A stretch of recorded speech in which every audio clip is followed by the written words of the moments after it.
Welcome to Third Eyesight. You're speaking with Claudine Packy and Michelle Occult. Hi.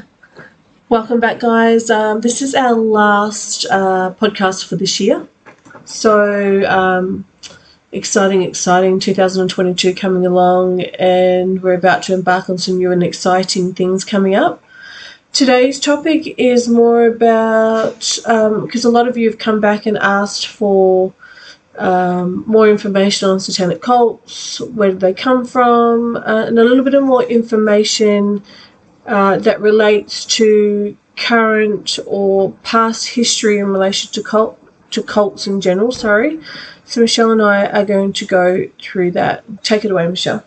It's a very, very broad subject. It's and I understand people are interested in it.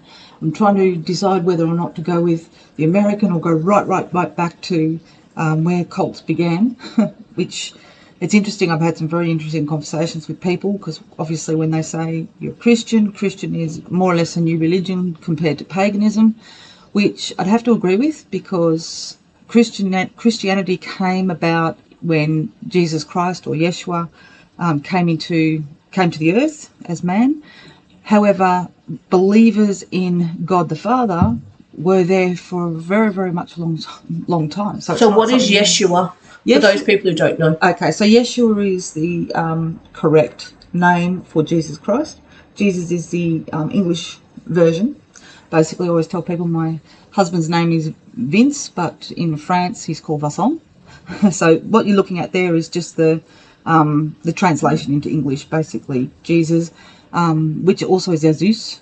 So there's a bit of a mix-up there, because you can hear Zeus in there as well, but it's not. Yeshua is actually the correct name, the Hebrew name, which means salvation. Okay, interesting. Yeah. How come we don't really refer to that a lot through churches or through other, denominations? Yeah, church history is a bit of a nightmare.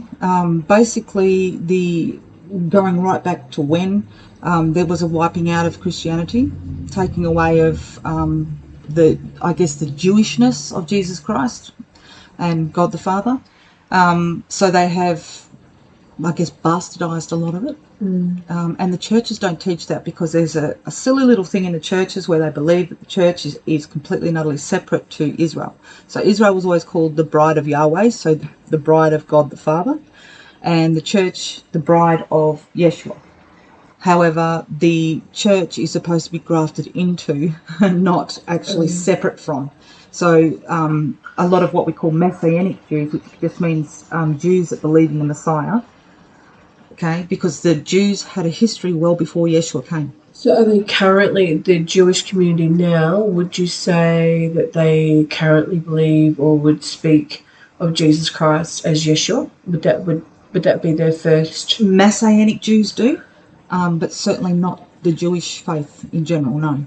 They don't recognise Jesus Christ as God the Father, or as a part of the Godhead. They're still waiting for the Messiah.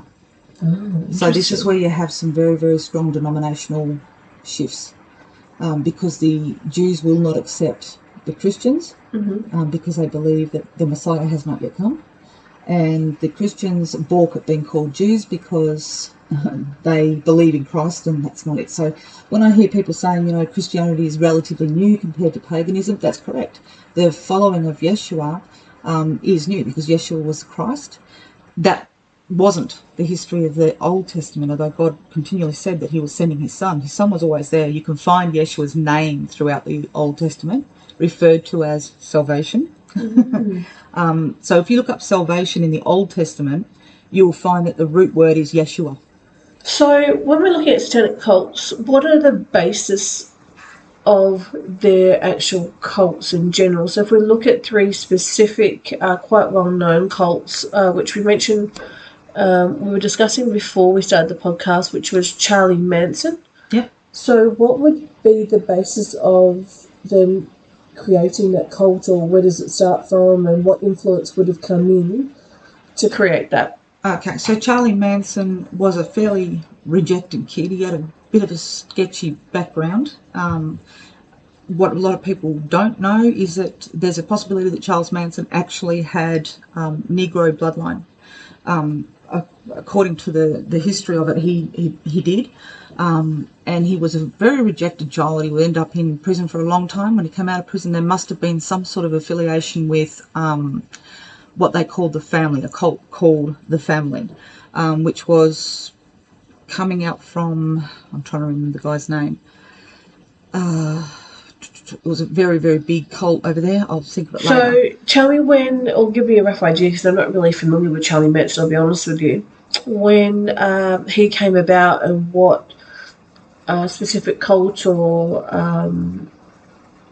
issues were created by him. Okay, so Charlie Manson demanded complete loyalty. He started collecting people who were down and out, runaways, that sort of thing, teens, basically let them run amok with whatever they wanted to do. And he was apparently quite the sexual magnet, so he didn't have much problem. Even guys were drawn in by his charisma. He wasn't a big guy, he was quite a small guy, but he was exceptional at mind control.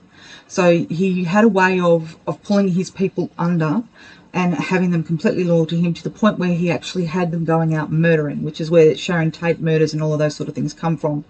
They were the ones that did that. When it went through court, Charlie Manson, every time he was in the courtroom, there was issues, because he was very, very good at mind control, and he had all of his followers completely and utterly under. So the witnesses kept moving and changing. And whereabouts did this originate from when it came to Charlie Manson? Charlie Manson actually joined a part of another family, which was quite a big cult beforehand. And even the son of Sam came out of the same sort of roots. So they were a satanic cult by nature, very, very big in programming the mind. So the mind control was really a major factor in that cult. Charlie Manson was, he was very free and liberal with his sexuality, which is similar to Jim Jones, that cult. Both of them at the roots would have been satanic more so than Luciferian. Okay. So satanic, and the difference between satanic and Luciferian would be in relation to his sort of cult following? The difference between Luciferian and satanic? Yeah. Okay, so Satan is seen by some cultists as an entity in itself, and Lucifer a separate entity, Lucifer being the light bringer or the bringer of knowledge. So those who follow Lucifer would consider themselves on a light path, which is where we see things like the Kabbalah coming into it, where you've got the snake rising up and the lightning bolt coming down the tree. So one depicts Lucifer or Satan coming up from the ground as a snake, and the lightning bolt is representative of Lucifer falling from the sky. So both sides of Kabbalah, whether the white side, what they call the white side, or the dark side, is actually Luciferian or satanic. So it's interesting. So they committed 9 murders in 4 locations, and he originated around the 1960s, yeah? Yeah.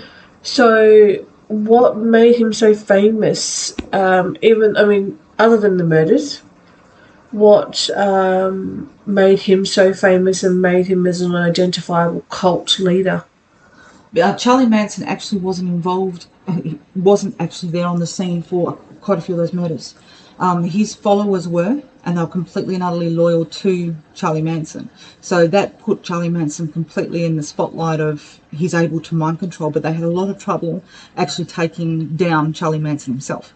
He ended up in prison, but it was his family. There was quite a few girls in there that were brutally murdering in the name of Charlie Manson. They were saying they were going up against pigs. Charlie Manson had a strange little cult of his own going, and this is what usually happens. They spring up out of their own thinking. He could hear songs like anything from the Doors or the Beatles, and he would hear messages in that for what he was to do. Oh, wow. Yeah, so that's similar to the likes of I think it was the Memphis Three, who did satanic murders in the name of the other Manson fellow, the singer. Marilyn Manson, yeah. And the parents of the girl who was murdered tried to take him to court because he had actually encouraged it in his music. He had encouraged these young teenage boys to kill. And they got nowhere because he was covered completely and utterly. He actually put out a statement saying, I'm really proud of those boys. So what was the purpose of the murders? in relation to the cult? Okay, so when it comes to a satanic murder, or when it comes to something like that, it is really about the blood offering. It's usually a calling for the blood, because the life is in the blood. So this is where you see a sort of a connection there with the history of religion, if you like, and where you see religion going off. Well, I see it going off because it is all about the blood. God was very clear about the blood. The life is in the blood. In actual fact, if a doctor gets our blood, they can read absolutely everything that's going on in our body. Our DNA, everything. They can see everything that's going wrong. They can read everything. So the life is actually flowing. The soul flows through the blood of man. So when that is offered up, it's almost like offering up psychic energy to demonic powers. So the blood is very, very important in ritual. I'm gathering from my perception that cults' beliefs, and correct me if I'm wrong, would be the more people that I have in my following, the more influence I have on the outside world and my ability to create whatever it is that I'm trying to create. Yes, that's right. And from a human perspective, that's entirely correct. It's about owning, controlling, micromanaging in some cases. However, there is a deeper spiritual belief system going on there because they are rewarded for the amount of people that they actually have bound in. Now, I believe he had a bit of a mental health issue anyway, this man. So, is he the one that actually spoke in tongues? Not to my knowledge. I don't think that was Charlie Manson, no. Okay. Right, so let's go back to another one, another cult, which is the Son of Sam. Yep. Which is with David Berkowitz, yes, right. An American serial killer. Again, yes. Another serial killer very similar to Charlie Manson. And don't get it mistaken between Marilyn Manson and Charlie Manson. Yeah. So David Berkowitz was the one that they called the Son of Sam. Mm-hmm. The investigations were done. David Berkowitz had certain alibis and that sort of thing. He ended up going down for it because the cops really needed someone to go down for it because there were so many killings going on. But it actually wasn't feasible at all for it all to have been David. David confessed to the murders and he took the brunt of it, which often happens in cults.